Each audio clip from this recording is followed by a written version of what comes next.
Good morning. Today's lesson is relate percent to decimal, pages 258 and 259. Relate percent to decimal, it means we need to understand today what is the relation between the percent and the decimal. How can I convert from one to the other one? We explained before what is the meaning of percent, and we said that the percent is a ratio that we're comparing a number to 100. So always on this ratio, the second number is 100. In this case, we call it a percent. And also we explained how can I change from a percent to fraction and the opposite from the fraction to the percent. So in our lesson today, we will have the three forms, the decimals, fractions, percentage, and we can change from any form to the other one. Let's see how. First, I will start by converting the decimal to the percent. So if you have 0.3, the 3/10, this is the decimal form, and I want to convert it to a percent. All with the fraction will be your transition form. It means to make from one to another, you can pass by the fraction form. So this 0.3, how to make it? 0.3 first as a fraction. It means what? It means 3/10, so 3 over 10. So to make it as, so this one, fraction. To make it as a percent, it means I should have done what? Not 10, 100. So can I make it over 100? Yes, multiply by 10 up and down, so it will be 30 over 100. Still on the fraction form we are. Okay, this fraction form, can you now make it percent? Do you remember? Yes, while you have down 100, it means directly take the numerator, put the symbol of the percent. So this is the percent form. So 0.3 will give you 30%. If I watch the decimal form and the percentage form, what happened from this one to this one? We multiplied by 100. So if you want to make it directly, you can multiply by 100, or you can make passing by the fraction form as I showed to you now. Let's do another one.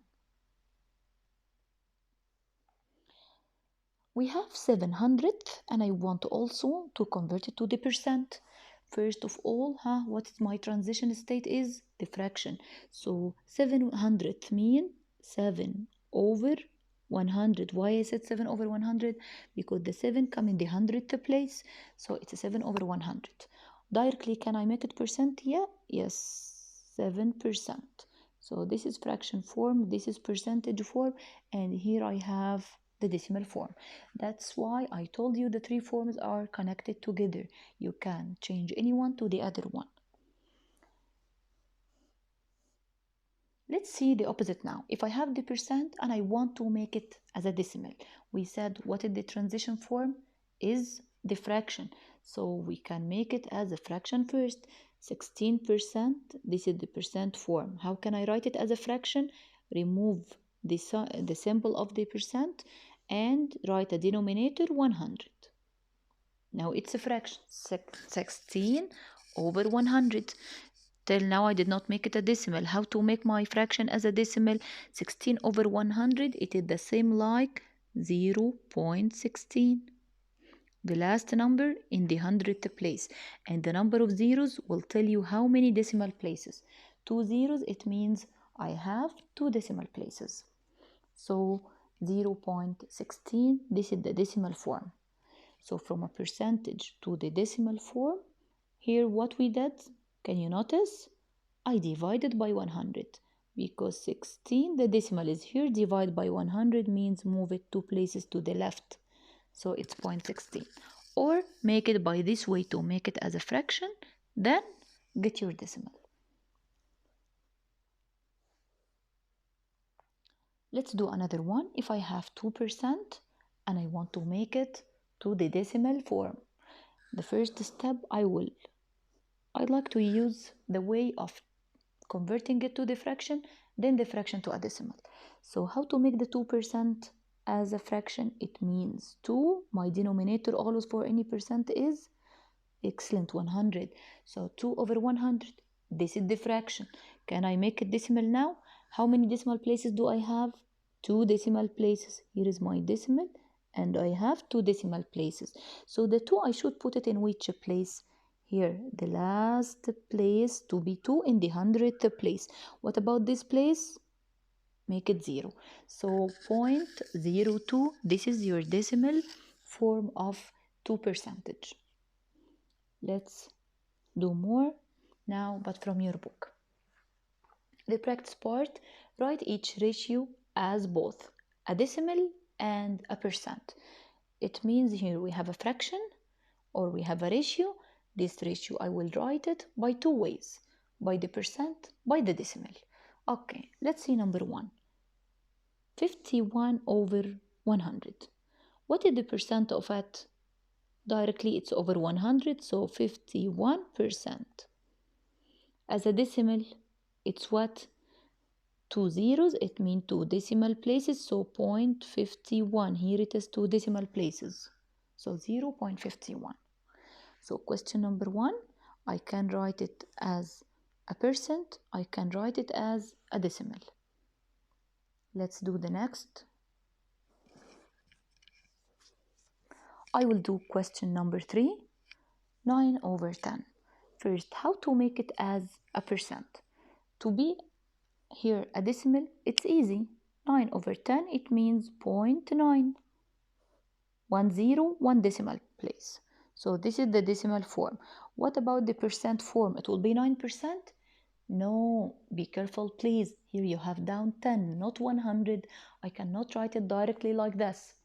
So it means 9 over 10. To make it over 100, I should multiply by 10 up and down. So will be 90%. Let's do another one. Question number 5. 3 over 5.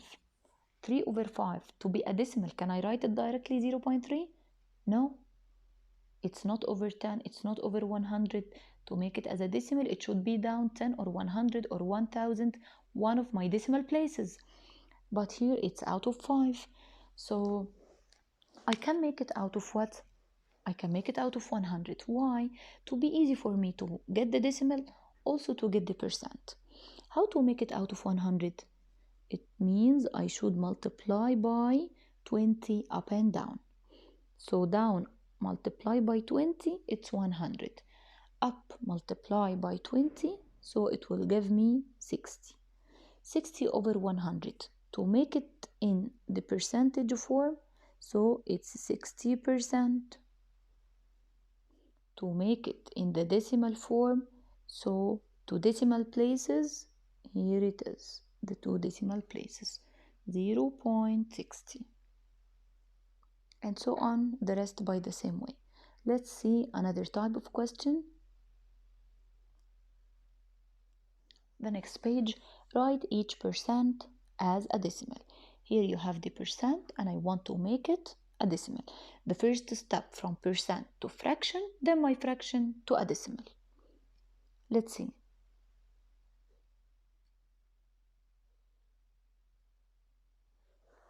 Question number 9.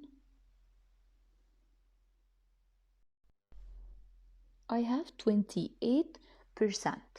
To be a decimal, first write for yourself the fraction. So 28 over what? Over 100. To be a decimal, it means I have 2 zeros, so 2 decimal places.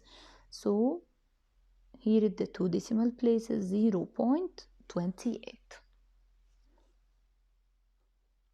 Another one. Here we have 3%. Question number 14. 3% to be a decimal. First, my transition is the fraction form. 3% means 3 over 10. Can I write it now as a decimal? Yes, 0.3. 1 decimal place, 1 0 in my what? In the denominator. Let's see another type of questions. Now I have a decimal and I want to convert it to a percent. So also I will move to the fraction, then from fraction to the percent. Let's do together question number 22. Here we have 0.45. To be a fraction, it means 45 over 100. Now I want 45 over 100 as a percent, huh? Once you have 100 down in the fraction form, it means the numerator is your percent. So 45%. Let's make another one. 26. 0.08 as a fraction, it will be 8 over what? 2 decimal places, so 2 zeros. Not over 10, it's over 100. Be careful because 0.08, you have 2 decimal places. So 8 over 100, this is the fraction. So as a percent, it's 8%. Let's see the next, the problem solving. Number 33.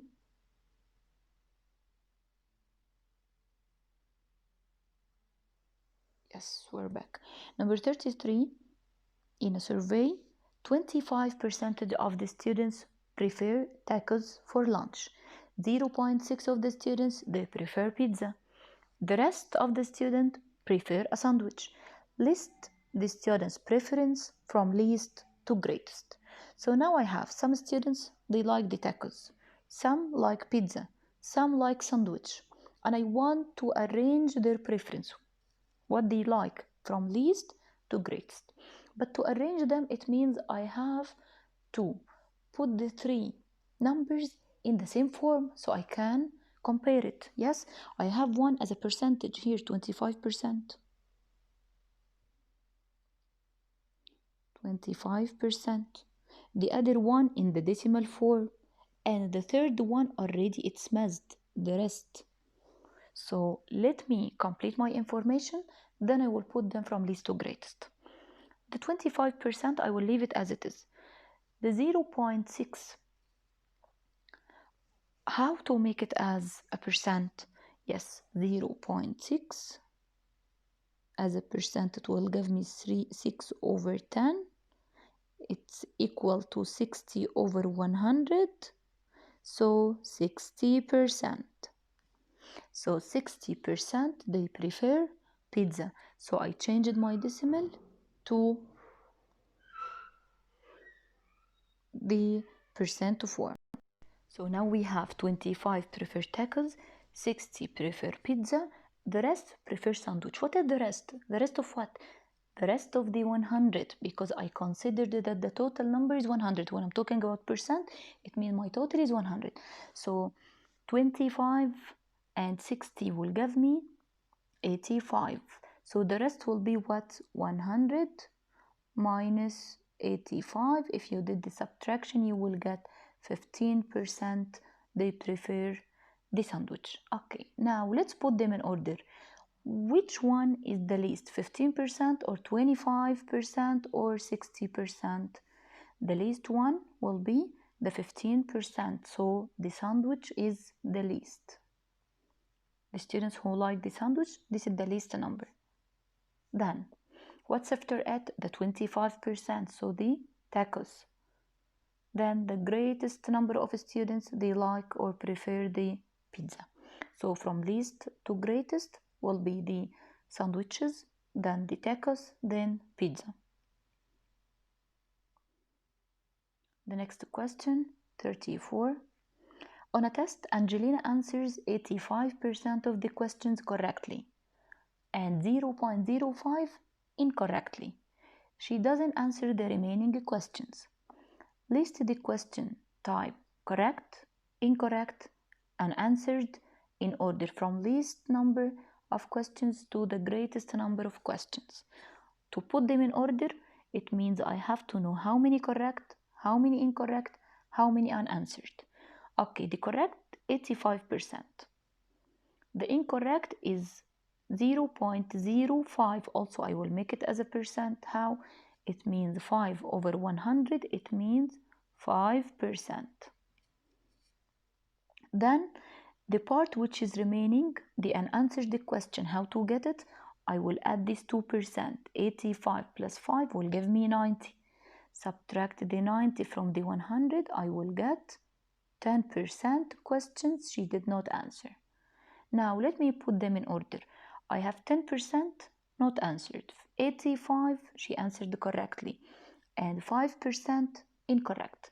So we need to put them in order from least to greatest. The least amount was what? The incorrect question. So the least amount was the incorrect. Then what? The 10%, which is the unanswered questions. Then the greatest number was the correct question, because we have 5%, then 10, then 85. We're done. Thank you so much.